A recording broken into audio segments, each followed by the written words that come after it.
Can you, without looking, match these philosophers with fun facts about their lives? This is our word bank. You're going to want to choose the philosopher to match the fact to. Now I have 12 facts here. I have, 16 philosophers to choose from. That means not all of the people in the box are going to be chosen. So that makes it a little bit more challenging. I'll give you hints along the way, too.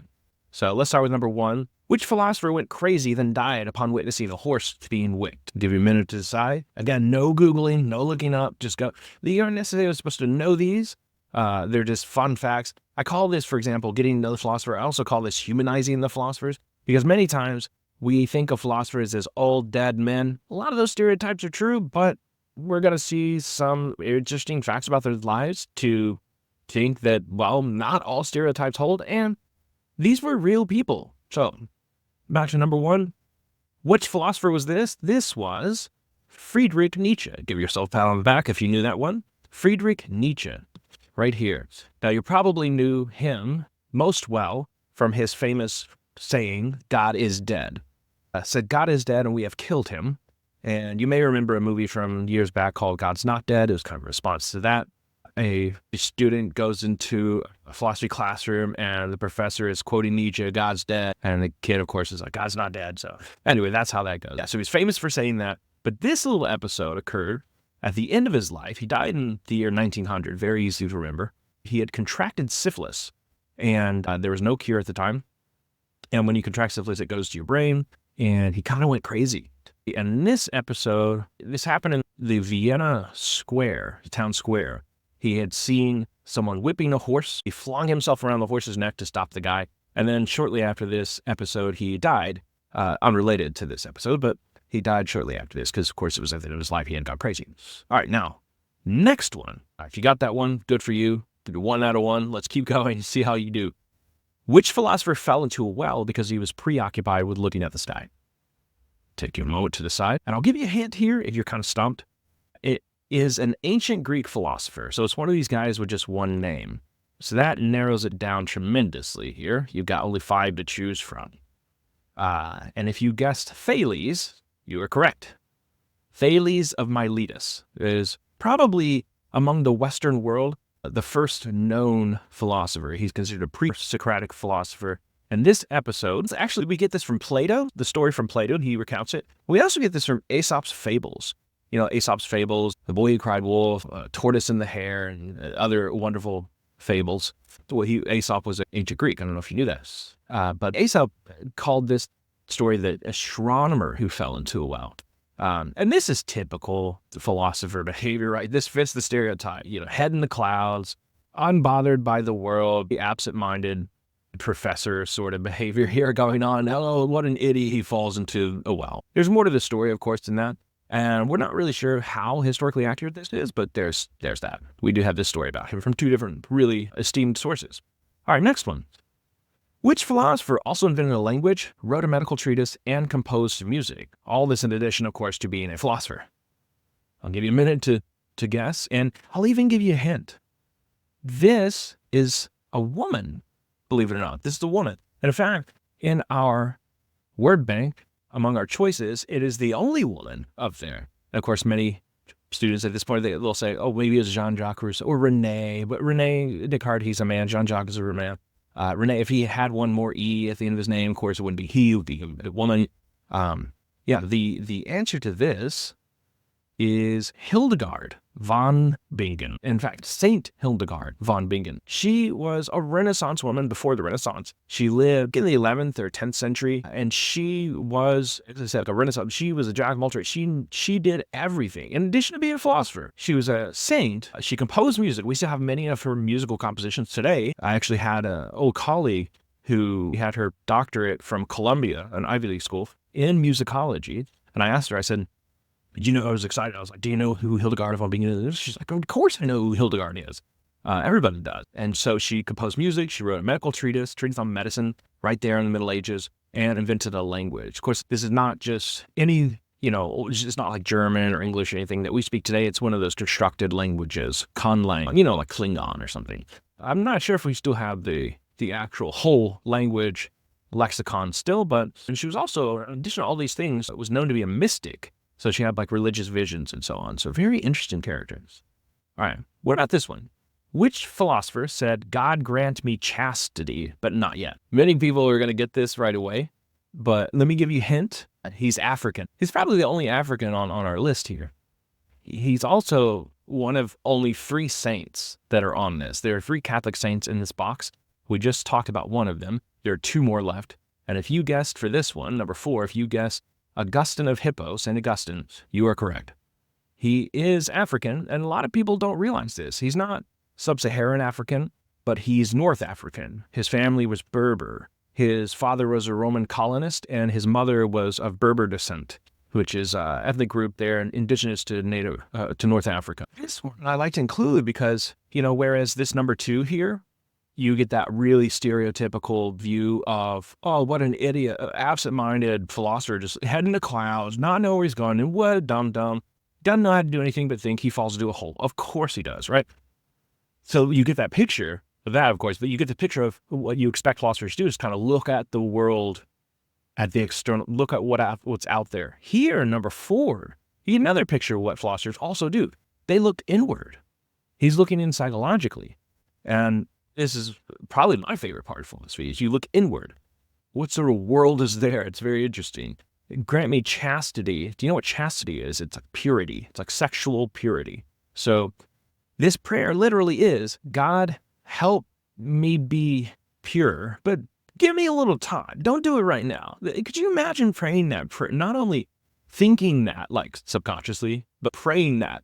Or if you were to say that to some authority figure, like a policeman, like, look, help me not be a murderer, but not yet. I just want one more. This is a crazy kind of prayer, and it's really insightful to the human psychological condition.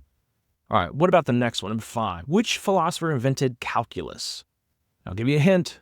He was German. If you're looking for Isaac Newton on this list, you won't find him. Now, if your guess was Isaac Newton, you would be correct. But the answer here is also correct. The answer here is Gottfried Wilhelm Leibniz. This guy also invented calculus. Like when I say invented, I mean like invented the sort of symbols and things, but you don't invent mathematics, you discover them, but you get what I mean. How did they both invent it? Well, it's a historical oddity for sure. One, I forget which, one of them had made the discovery and wrote it down and then did not publish it for some reason. And then some years later, the other guy made his discoveries completely independent of the other and not looking at him because it wasn't published, and then published his first. So he was the first published and the first guy didn't publish this. But so that's how it went. That's how we're told, of course. Like, part of me is like, yeah, okay. Like, I'm going to do that next time I see some like a really big discovery in print. I'm going to be like, yeah, I have that somewhere in my notes right here, But, it's kind of humorous, but that's how we're told it went. It's a very interesting historical oddity, like I said. All right, next one. Which philosopher is known affectionately as the dumb ox? Another hint would be that he is the last of the 3 saints that are on this list. So if you guess St. Thomas Aquinas, you would be correct. This is probably my favorite philosopher. He's very well known in the Catholic world, of course. In Christianity in general, he's very well known. We have some parishes here in town that are named St. Thomas Aquinas Church. You have St. Thomas Aquinas high schools and so on. So they're very well known. Why would he be called dumb? Well, first of all, he wasn't dumb. This takes a little bit of explaining. He wasn't dumb. He, of course, was very, very influential. Probably the greatest Christian thinker since Augustine, some 700 years or so before him. But dumb, he was called this in the sense of deaf, dumb, and mute. And so if you're deaf, you can't hear. And if you can't hear, you can't speak. So when you try to speak, you're mute because you can't speak. And then you try to speak, you sound dumb. So what does that have to do with Aquinas? Well, he didn't speak a lot. He was a man of few words, which I think is a mark of wisdom. But for whatever reason, he got called like the mute ox or the dumb ox. And that just kind of stuck. Well, why ox? Well, he was said to be kind of a girthy fellow, rotund individual, very large man. Now, there are some accounts to the contrary because in the medieval period, as you would expect, you would walk a lot, and some accounts that he walks, many times between different cities. Now, but Ox, in this sense, his teacher was Albert the Great, Albertus Magnus, who's also a saint, and he was a great philosopher in his own right, but he said this ox, when he opens his mouth, right, because he's not speaking, he's a man of few words, when he opens his mouth, his bellow will be heard round the world. And that absolutely certainly was true, because he has been so influential years on down, and he's still discussed. In fact, we just had the 800th year anniversary last year in 2024 for his birth.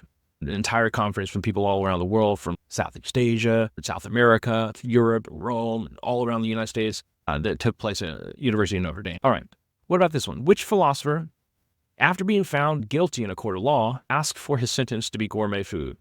This is a true story, by the way. Of course, all these things are true. That's why I'm telling you them. But kind of cheeky behavior here. I'll give you another hint. This is an ancient Greek philosopher again, so it's one of those with just one name. We ruled out Thales already, so it's either Heraclitus, Socrates, Aristotle, or Plato. So 1 out of 4, you got a 25% chance of getting this right. Okay, so the answer here is Socrates. Socrates, as they call him.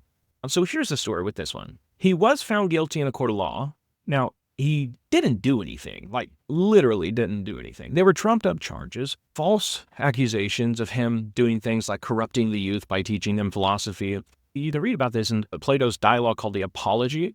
Apology not in the sense that he was sorry, he wasn't saying he was, but apology in the sense of a defense. He was giving his court defense. So you can read what he has to say about these charges, that they are trumped up and that he had nothing to do with any of this stuff. But one charge was corrupting the youth.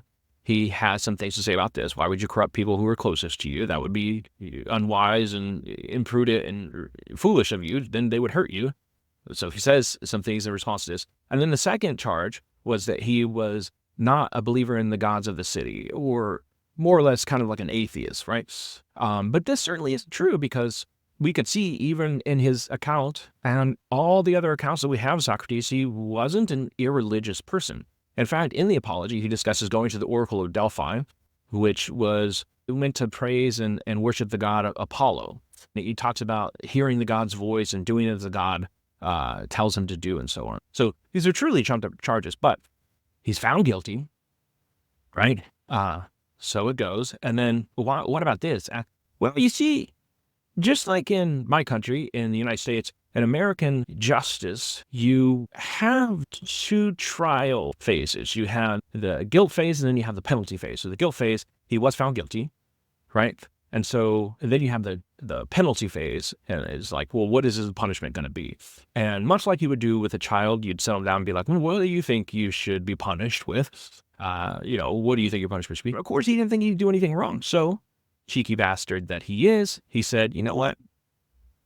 Hook me up. You know those Olympians, those Olympic athletes?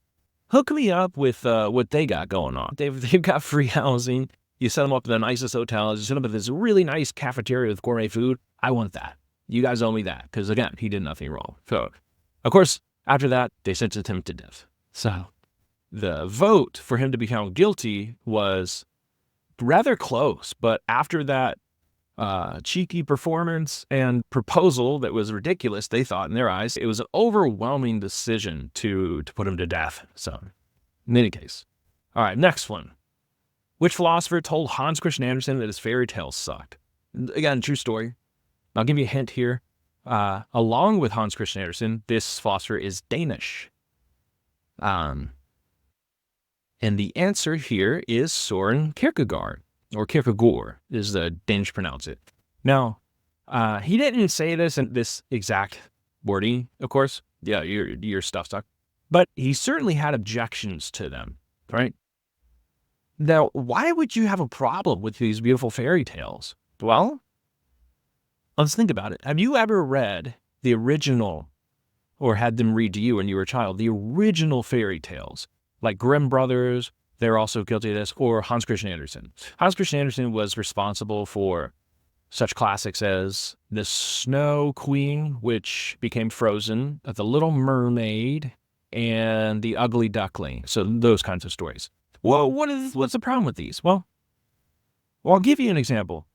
I'm told by students and by the internet, because I've not read this original for myself, that the original Little Mermaid is nothing like the Disney version. The original Mermaid is when she gets her feet, her legs, in the Disney version, of course, she's very happy, but in the original, it's excruciating for her to walk on.